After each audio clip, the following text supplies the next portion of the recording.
Close all the curtains. Stay on the phone.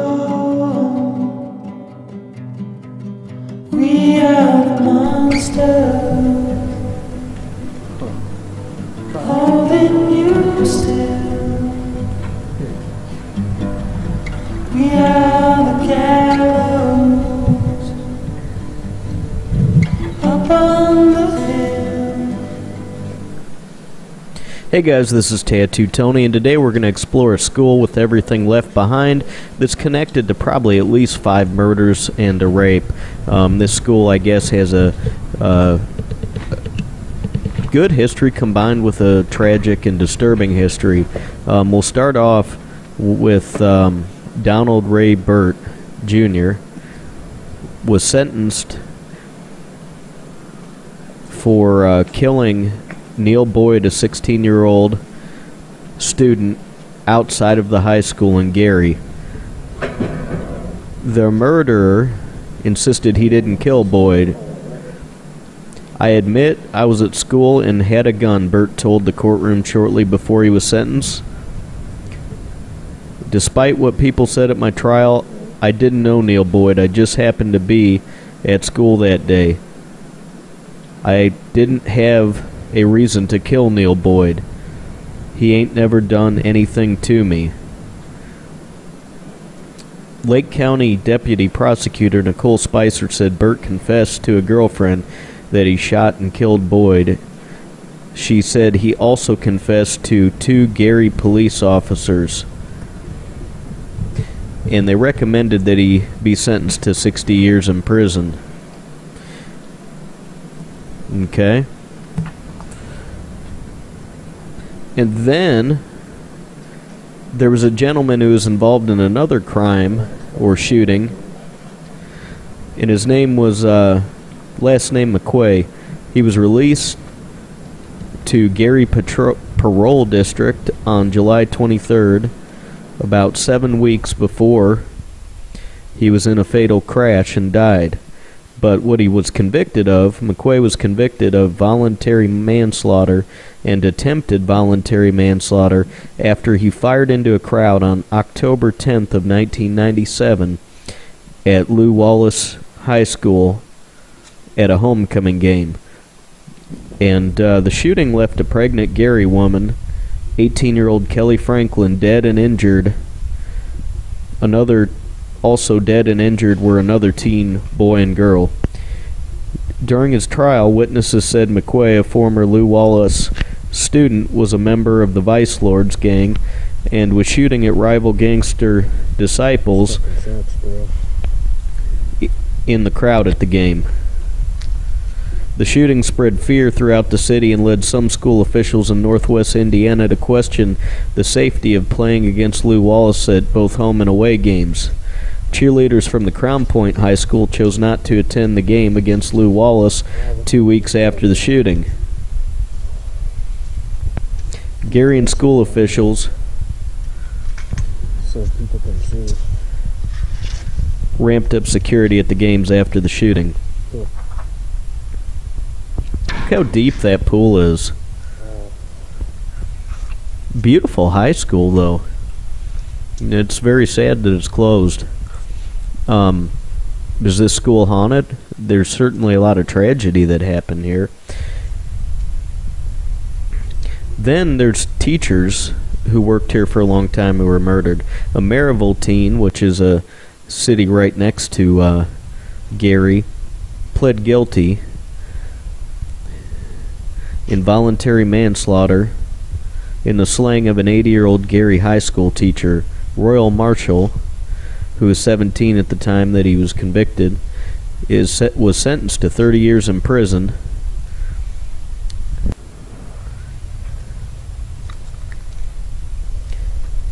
Prosecutors accepted his plea and dismissed charges of murder and murder in perpetration of robbery and auto theft.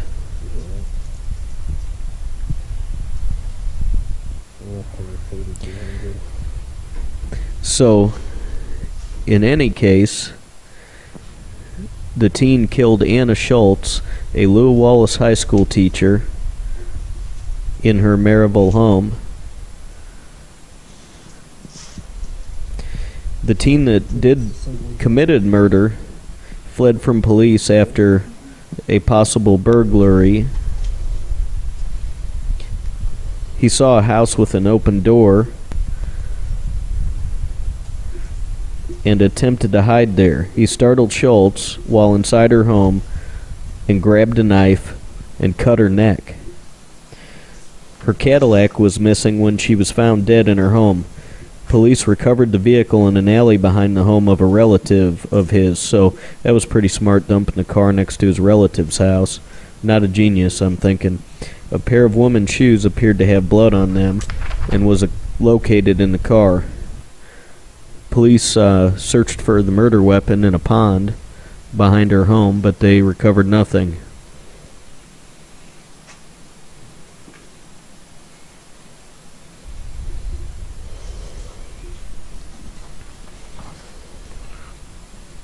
And then there's this. A 40-year-old coach of the girls' volleyball team was charged with raping a 16-year-old student in his car near the school. Lew Wallace High School volleyball and girls basketball coach Larry McKissack, 40, of Marshalltown Lane, Gary, was arrested after a girl enrolled at the school told police that he raped her late Saturday night.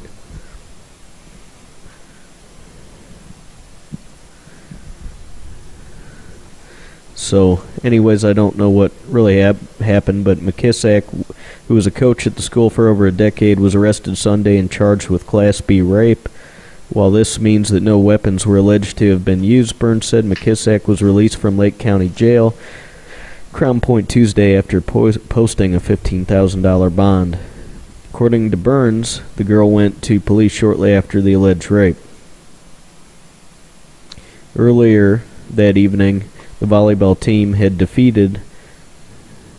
been defeated in a first-round playoff game.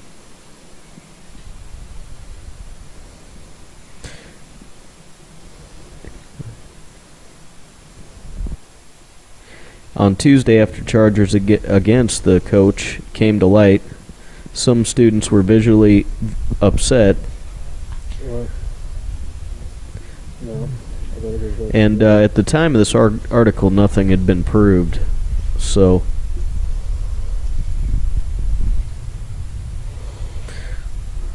keep that in mind with that. The 17-year-old that dropped out of this school killed a student in front of school.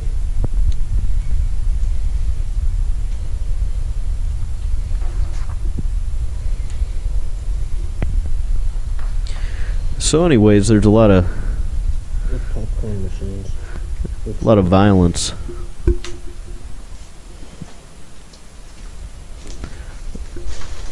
Those popcorn machines were pretty cool. Wait till you see the other episodes of this. There'll be at least probably one more.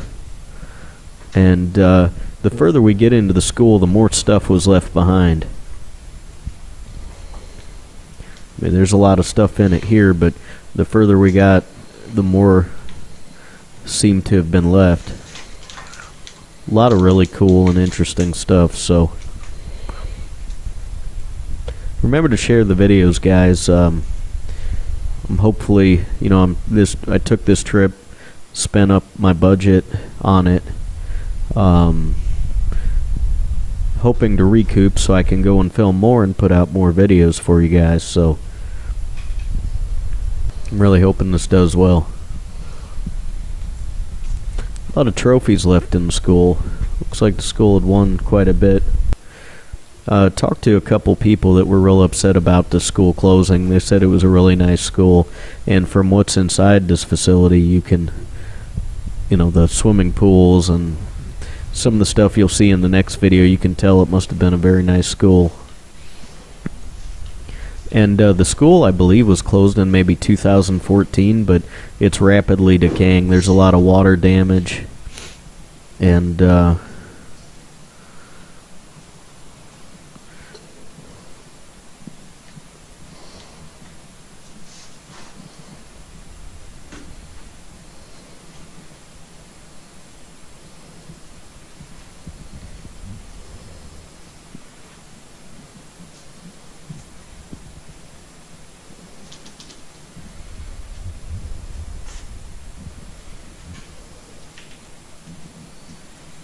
And really, I think it might be tough to get in here and explore. It looks like the one entrance that was open will be closed up soon. And they're still utilizing the field and I guess maybe stadium and track for other school events, I believe.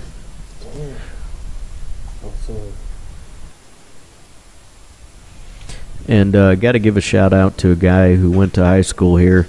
They were pretty cool. We were exploring somewhere else and came out and talked with them, and they told me to check this school out. So that's how we ended up here.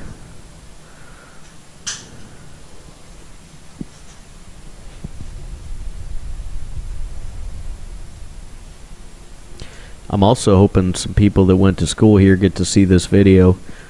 Several people I talked to really didn't get inside and take a look. They knew about it, and so I'm hoping maybe the 2 videos that I put up exploring this school will,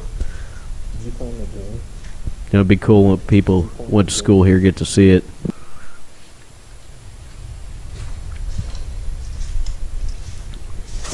Here's the library. The library was absolutely full.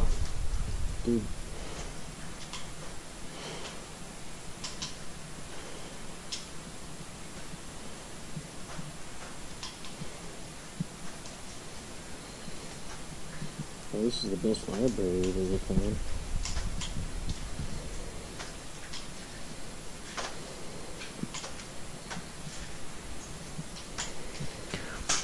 Meaning that I believe this is the library, the best in terms of the most stuff left in a library.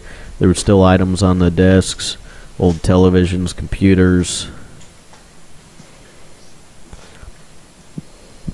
By the way, guys, my stabilizer had run out of batteries, and I was already in here and did not have my second set on me.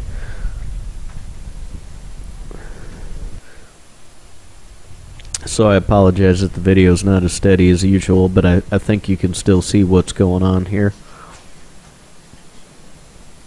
Looks like somebody tried to do a little smash and grab. Either that or they just smashed it for fun, but perhaps that door was locked going back to the offices or televisions, I don't know, video audio equipment. That stuff's all trashed, you see that.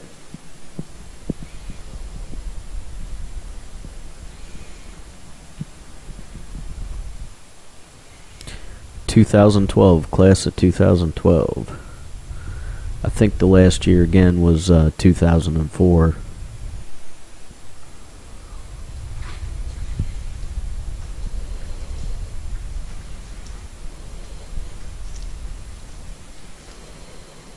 So anyways, usually when I look up a school or a location and look for events that have happened there, I don't do it every time, but sometimes I'll look and see what was going on. But this popped up all over national and other cities' newspapers with the stuff that had happened here. I guess it was kind of a big deal. I really like those, the iron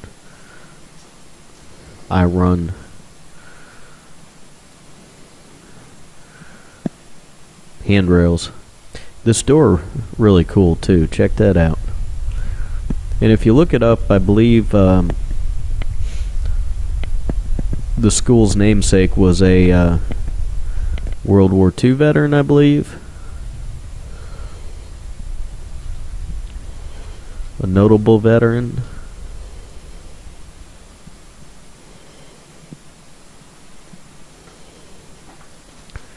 There's the audio visual room. You can see all the wiring's been stripped. There was a bunch of crazy wiring.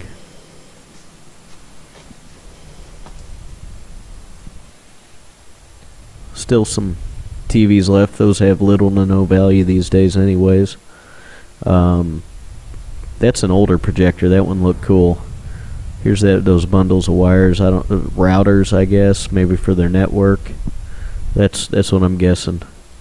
What's this thing? Anybody want to tell me what that blue thing on the desk is? Something about a student instructor. some old kind of deal there. That was really cool. I don't recall seeing one of those before. I don't know, maybe I did. I didn't pay a lot of attention in school. So, pretty big library. To